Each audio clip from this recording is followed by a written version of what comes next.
सभी को मेरा जय जिनेन्द्र। हाथी को हथिनी के शरीर को स्पर्श करने की इच्छा होती है, पतंग को दीपक का वर्ण देखने की और हिरण को राग सुनने की ऐसी इच्छा होती है, जबकि उन्हें तत्काल मृत्यु भासित होते हुए भी वे मृत्यु की दरकार नहीं करते। क्यों? क्योंकि वे इच्छा के गिरफ्त में। मोक्ष मार्ग प्रकाशक में पंडित जी ने 4 प्रकार की इच्छाओं को बताया है। सर्वप्रथम इच्छा विषय ग्रहण करने की है, जो इस प्रकार है। त्रिकालवर्ती सर्व विषयों को ग्रहण करने की हमारी इच्छा कभी कम नहीं होती। मैं सभी का स्पर्श करूं, सभी को स्मेल करूं, टेस्ट करूं, सभी को देखूं और सभी को सुनूं। ये इच्छा तो बहुत है, पर हमारी शारीरिक शक्ति कितनी है? How limited it is. केवल मात्र इंद्रियों के सन्मुख आने वाले वर्तमान शब्द, वर्ण, गंध, रस और स्पर्श का ही हम उपभोग कर सकते हैं, पर सभी विषयों को ग्रहण करने की हमारी इच्छा कितनी होती है? आकाश की तरह अनंत। इन इंद्रियों से तो हमारी इच्छाएं कभी पूर्ण नहीं होती, बल्कि विषय ग्रहण करने की निरंतर इच्छा होती रहती है, जिससे हमें दुख दुख और केवल दुख ही प्राप्त होता है। तो क्या इस दुख से दूर होने का, इस इच्छा से दूर होने का कोई उपाय?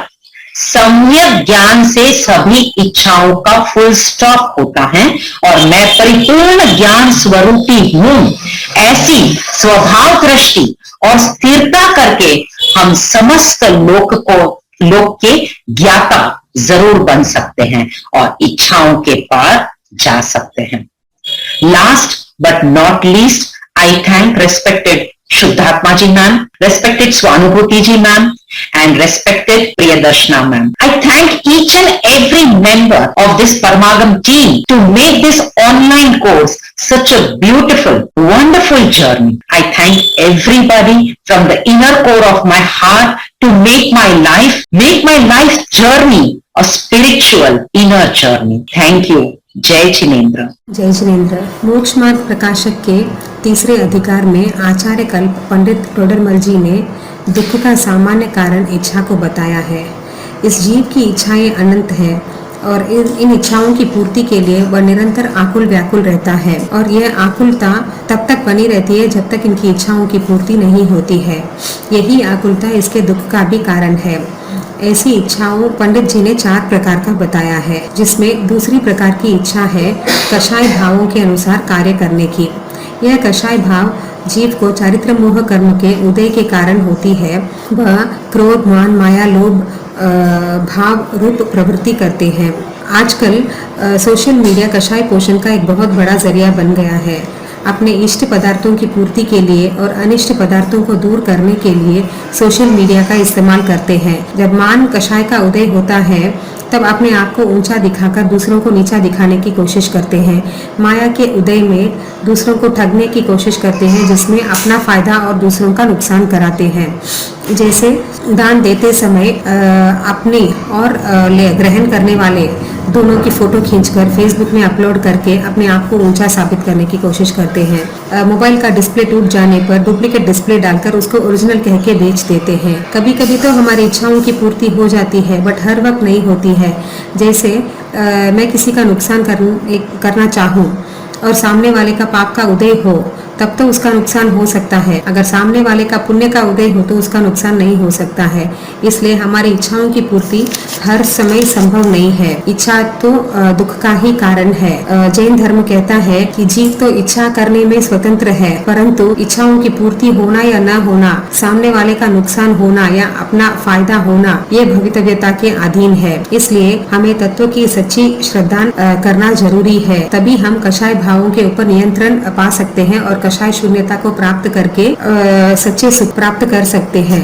पाप के उदय से शरीर में या अनिष्ट बाह्य अनिष्ट में जो हमें मिलता है, उसे दूर करने की इच्छा तीसरी इच्छा है।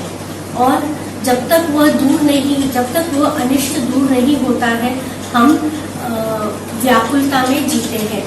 हम हमारा पूरा जीवन उस अनिष्ट को दूर करने में लगा देते हैं। और आजकल तो हम ये भी देखते हैं कि सोशल मीडिया एक ऐसा प्लेटफॉर्म बन चुका है जहां हम उस अनिष्ट को या तो छुपा देते हैं या जैसे कि है ही नहीं ऐसा पोर्ट्रे करते हैं। हम सोशल मीडिया में एक आर्टिफिशियल या फेक लाइफ पोर्ट्रे करते हैं जो रियलिटी से काफ़ी दूर है। हम उसके बहुत सारे एग्जाम्पल्स देख सकते हैं, जैसे कि face transformation app, face filters, face beauty apps, voice transformation apps, blind date apps. ये सब हमें उस अनिष्ट को दूर करने में सहयोगी माध्यम जैसे बन जाते हैं। और हम इन एप्स की फेक एडवर्टाइजमेंट में भी हम फेक एडवर्टाइजमेंट के चक्कर में फंस जाते हैं और इनसे ना तो वो अनिष्ट दूर होता है लेकिन हमारी व्याकुलता बनी ही रहती है और हम और भी उस परिस्थिति को दूर करने में लग जाते हैं। जैन धर्म हमें वर्तमान में जीने की शिक्षा देता है, ना कि अतीत की या फिर भविष्य की व्याकुलता करने। हमें ये सहज से स्वीकार करना चाहिए कि आज हमें जो भी अनिष्ट मिला है वह हमारे पूर्वकृत इच्छाओं के फलस्वरूप ही मिला है और हमें हम हमारा पूरा ध्यान ना कि उस अनिष्ट को दूर करने में लगाए और बल्कि वो ध्यान अगर हम हमारी आत्मा के ऊपर केंद्रित करेंगे, अपने स्व के ऊपर केंद्रित करेंगे तो हमारी ये जो इच्छाएं हैं वह सहज ही समाप्त हो जाएगी। इच्छा पाप का उदय है और हमें इस उदय में सहजता से जागरूक रहने की आवश्यकता है। जय जिनेंद्र। पापोदय में चाह व्यक्त है, नहीं चाहने पर भी हो।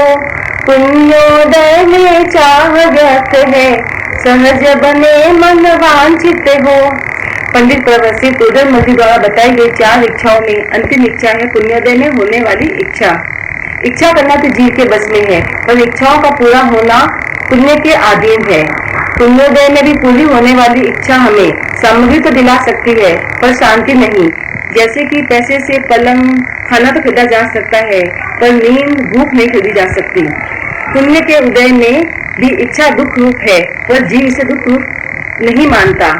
आज के जमाने में देखा जाए तो किसी ने नया मोबाइल, कार या किसी 5 स्टार होटल में खाना खाया हो, किसी सेलिब्रिटी के साथ फोटो शूट किया हो तो उसे सोशल मीडिया पर तुरंत अपलोड करता है और लाइक्स कमेंट्स के लिए तरसता है। लाइक्स वगैरह कम मिले तो बहुत परेशान होता है, बेचैन होता है, टेंशन में रहता है। फ्रेंड्स को रिक्वेस्ट करता है कि प्लीज लाइक करो और बार बार मोबाइल को चेक करता रहता है। ये इसी बात को दिखाता है कि यह भी एक तरह का व्यसन ही है जिसके कारण जीव महा दुखी है। यह तो हुआ इच्छा और toxic effect of social media. अब इस हालात को हैंडल करने में जैन धर्म कैसे उपयोगी है वो बताते हैं। इच्छा होना ही इस बात का सूचक है कि वो चीज उसके पास नहीं है और नहीं है मीन्स वो दुखी है। इच्छा दुख है, इस बात को जीव नहीं मानता है। मिथ्या दर्शन के कारण पुण्य के उदय में जीव खुद को भी सुखी मानता है और जग वाले भी उसे सुखी कहते हैं, पर इच्छा पूर्ति में कितनी पराधीनता है इस तथ्य को नहीं विचारते हैं। सुखाभास को ही सुख मानकर उसके पीछे दौड़े रहते हैं और दुखी होते रहते हैं। जिनागम कहता है कि इच्छा पूर्ति में सुख नहीं है, क्योंकि एक इच्छा पूरी होती है तो दूसरी उत्पन्न हो जाती है। इच्छाओं के अभाव में ही सुख है, इच्छाओं के अभाव में ही सुख है, शांति है, समता है। वस्तु स्वरूप को जानने पर यह कार्य हो सकता है, अतः हमें वस्तु स्वरूप को जानने का निरंतर प्रयास करते रहना चाहिए।